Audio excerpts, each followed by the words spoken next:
Over 100 years ago, my great-grandfather, Savino di Paolo, immigrated from southern Italy, the region of Basilicata. It wasn't until 1914 when my grandmother and my grandfather both arrived on the onset of World War I, came to the United States. My grandmother Concetta, my grandfather Luigi, who I'm named after, settled here in New York City's Little Italy, working for my great-grandfather in a small Italian latteria, a dairy. Then suddenly, the hustle and bustle of New York City's Little Italy was full of the immigrants that just arrived, speaking only their native dialect language. Little Italy was segregated. Elizabeth Street was Sicilian. Mulberry Street were people from Campania, primarily from the Naples area. And Mott Street, where we came from, was from Puglia, Calabria, and Basilicata. Grandma Concetta came here, working very difficult life in Basilicata, settled, working with her father, Savino, found a new spirit, a spirit in the Italian immigrants that were here to make a better life for themselves and for their future generations. We continue the business that Grandma Concetta and Grandpa Luigi started, and for us, it's a testament of their spirit, and it's a testament of their way of life, and we try to continue that way of life. Grandma Concetta felt that her neighborhood was people that needed to be served and shared with the traditional foods that they grew up with in their homeland of Italy. It was a difficult time in the 20s and then into the 30s, the Depression era. Little Italy suffered. They were workers. They came here to help and build the bridges, the water tunnels, and the roads. There was less work.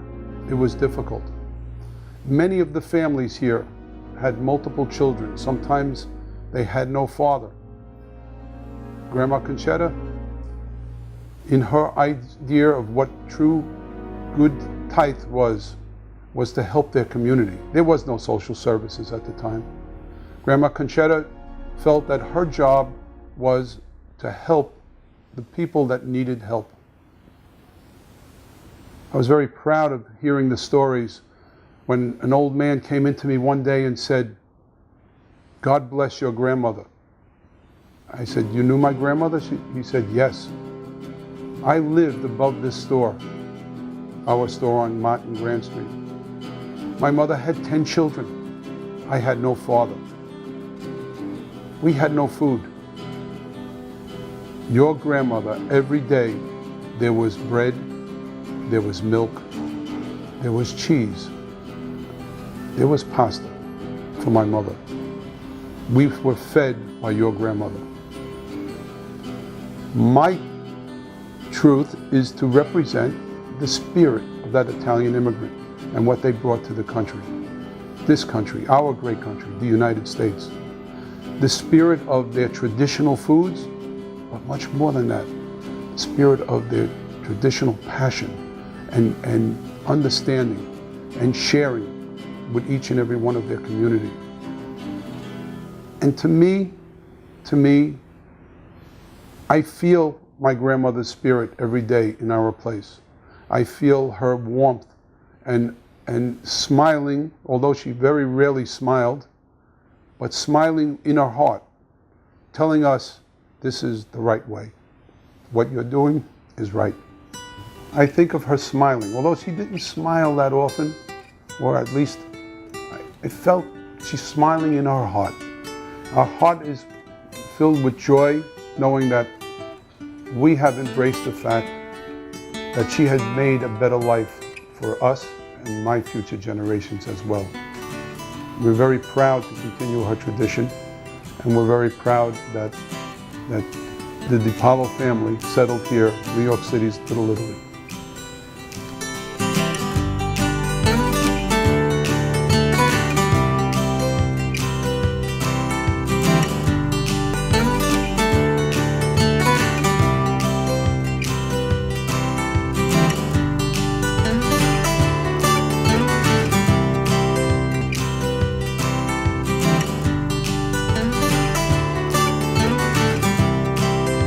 You know, I come from a tradition of the past, from Italy, where the ground, the earth, was sacred. Sacred for what it gave to us. The peasant farmer, which my great-grandfather was, lived off the land. And what did he get from the land? He got milk from his cows that fed off the grass, olives from the trees to make his oil. And I since went back to Italy during the reasons for writing my book, and I needed to rediscover my great-grandfather and his way of life. And I went to visit a small farmer in the hills of Basilicata. And he had his cows, and he milked his cows by hand, and he brought the milk into a little cave underneath his house. That was his caseificio, or his place, his creamery where he made his cheese, sandwiched between two barns. And he took the milk and he heated it up, and he curdled the milk using a dried stomach of a lamb, which was where you get the enzyme to make it. And I'm looking at him and I'm saying, he's really set back in time. He's really my great-grandfather. And how he appreciated everything that came from that, and how he made his cheese. I asked him if I could make some cheese with him. He didn't know that I was a cheesemaker here in New York. And he looked at me and he sort of made a smirk and he goes, go ahead. And I started to make the cheese, and he looked at me and he said, in disbelief how I was making it, and he said, tonight you come to my house and eat. Another time I was in Sicily, and I visited one of my producers that produced olive oil for me. She had this farm in this olive groves right outside of Trapani, Sicily. And Signora Bucarella, Contessa Bucarella, said, let me take you around and show you my olive trees. And as we were going and driving through her olive groves, which was about maybe 10,000 trees, every 3 feet she would say, stop the car, direttore, who was driving us around, her director of olives, alto, alto, aspetta. We go outside and she'd look at the olives and she said, vedi quanto belle queste olive, how beautiful. Get in the car, go 10 feet, stop, out, get out, look at this olive, look how perfect. She was a contessa, a doctor, a pediatrician. But her life was centered around her father's olive groves and how important it was for her. And the fruit of the olive that created the olive oil after she pressed it and showed me the pressing and made me taste the olives and the aroma. How well appreciated she was for her land and her father's land. It goes way beyond how much money she's going to make for that. It wasn't even about the money. It was about her father's land and the traditions of the olives going back to the Romans, and before the Romans, the Greeks, how they brought these olives to it. And this is something that needs to be understood and respected here in the United States, something that I try to give people that knowledge, telling them about how the salt is harvested from the sea and how the labor involved and the love. You couldn't do that kind of work unless you really loved what you did.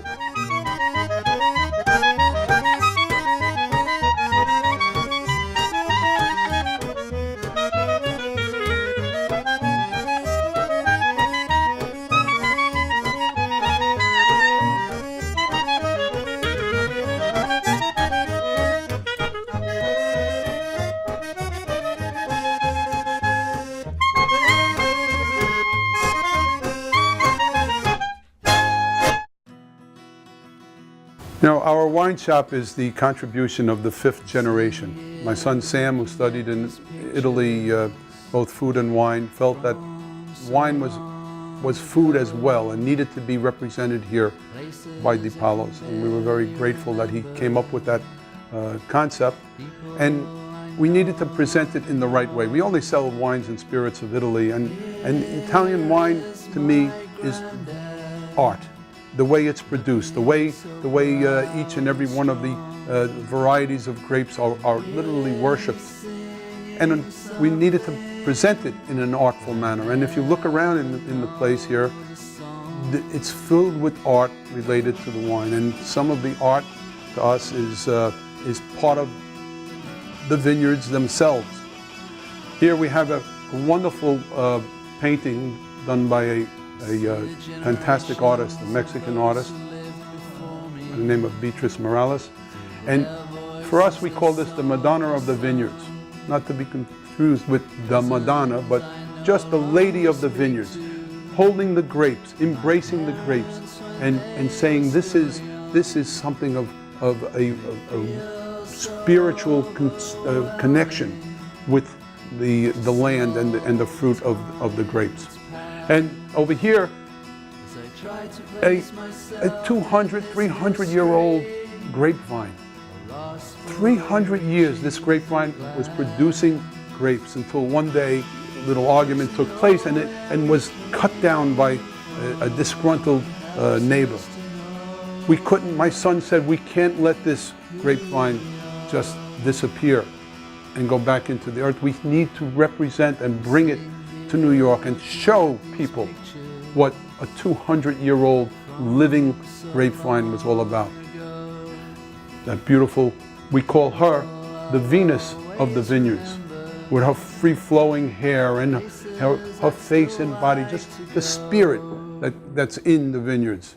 In our shop at the PALO'S, we have reminders of what Grandma Conchetta first brought. And I know this Bible's been by that register for 50 years that I'm here, and so it's here longer than that. So this was my grandmother Conchetta's Bible. But to us, it's a beautiful part of our store. The customers don't see it because it's off to the side, but we see it. We see it, and it's always been a reminder of what we are and where we came from and what our mission has always been. I've since had a wonderful mosaic, a mosaic that was done in Ravenna, Italy for me, and it was a copy of a mosaic from the 4th century. It stands now in Istanbul, when Istanbul was Constantinople at the time. It's the mosaic of a shepherd. A shepherd. What does this shepherd represent? A shepherd to me represents more than just someone who took care of sheep. It represents my feelings of the Christian belief, of Christ as the shepherd. Years ago, I was up in the mountains of Italy, in Trentino, and I was doing a story for a magazine, and I brought this particular journalist up to Amalga. Amalga is a pasture land where the cows graze during the summer months, up in the high altitude Alps.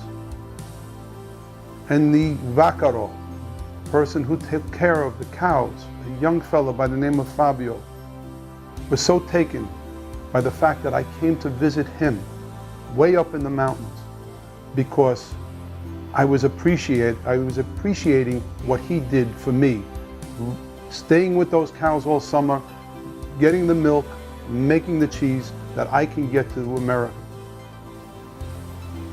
After I said goodbye to him, I started to go down the mountain, reached a certain point, got into the cable car, and as I was going down the cable car, I noticed him driving down the mountain with his dirt bike so fast. I said, what is Fabio doing? He's going down the mountain. He gets down to the bottom of the mountain, meets me there with the cable car, and gives me something. He said, I want you to have this. What was it? It was a cow's bell, a very old cow's bell. And he said, please take this. This is my gift to you. He took it off the cow and gave it to me, the lead cow, the most important cow. And he says, I want you to have this bell.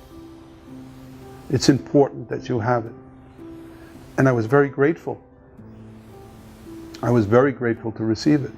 But it wasn't until I really looked at the cowbell that I realized that this was a cowbell of spirituality, a cowbell representing the spirit, the Christian spirit of giving, not receiving.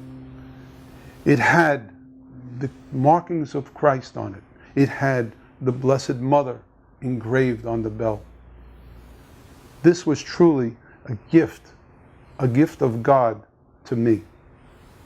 We say in Italian, dono di Dio, un dono di Dio, a gift of God, given to me through Fabio. And then you ring the bell and you get the communion. You remember the altar boys? I like to keep the old tradition of what food represents. Food represents bringing people together, bringing your family together. That Sunday meal, which was so important, sitting down at the matriarch's home, my grandmother sitting down around the table with my cousins and my parents and my brothers and sisters, and sharing the food and the stories that went on with the food and how everything that was centered around the week, that's gone. It's disappeared. I want to go shopping on Sunday. I want to go to the movies on Sunday. I'll grab a hamburger at McDonald's. Well, it's all well and good, but something is lost. Something is lost. What's lost is the communication. Food brings people together. Sharing the food, sharing where it was made, how it was made, what type of milk and this type of cheese, what type of meat are we eating, what type of wine are we drinking. The wonderful sacramental wine of Italy, this Sagrantino. This is so important to explain and to discuss. And at the same time, discuss your family differences and your family concerns. This is what's missing. This is what the PALO'S is trying to continue. Fast food? No, don't rush it. Understand. Come into our shop. We want you to savor what you're buying. Taste before. I want to tell you where it's from. Who made this piece of cheese? What's the history behind it? And go home and share that information with your family. Speak to your children about the joy of food, the art of food, the history of food, and at the same time, you will become closer to your family. It's the connection that we all need to continue. I see it disappearing, but it's not going to disappear as long as the PALO'S is in Little Italy. You know, we have to look to the past to really respect the future. And in my world, the past is the future. I made a decision along with my brother Sal and my sister Marie not to go forward, but to go backwards. And by going backwards, I feel we went 10 steps forward. We mustn't lose certain traditions that make the family unit what it is today.